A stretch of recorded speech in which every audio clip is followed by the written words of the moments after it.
Ano ba naman? Bakit ka nandito? Ano ba, Mael? Huwag ka na magmaang-maangan.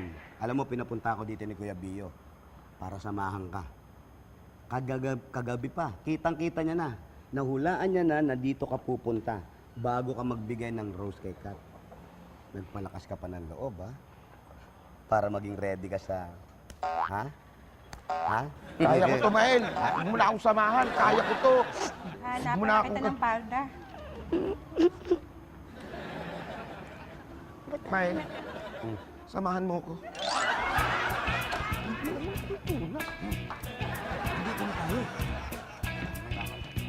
Gaganyan ko tayo. Ayan po, finifill outan nyo na yung mga form. Pakilagay na rin po yung mga allergies ng mga anak nyo. Para alam ko po kung anong irereseta ko sa kanila. Kat, ba't di mo sinabing ikaw ang nurse dito? Eh, kung nagtanong ba naman kayo, edi sana sinagot ko kayo. Kaya pala Kat ang pangalan mo. Ikaw yung taga-Kat dito. Sandali, sino ba sa inyong dalawang magpapa... Siya, si Mael. Mael. Ayoko! Nakaligtas na nga ako dyan ng bata ako kung kailan ako tumanda, tsaka pa ako gaganyanin. Ang hirap nga Mael. Totoo nga pala sinasabi nila na ang isda sa bunga nauuhuli. Bina-blackmail mo pa ako, ha? Ikaw din pala, ha?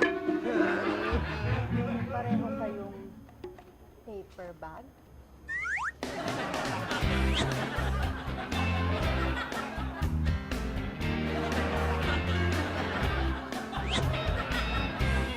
Nangyaya ka, Mael.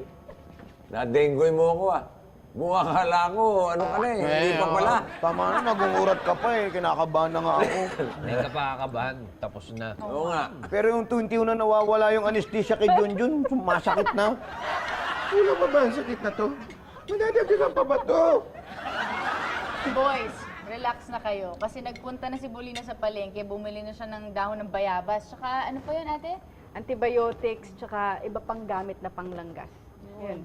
Ikaw ba yung nag-ganon? Hindi ako yung doktor. Very good. Ibig sabihin, it will not tomato.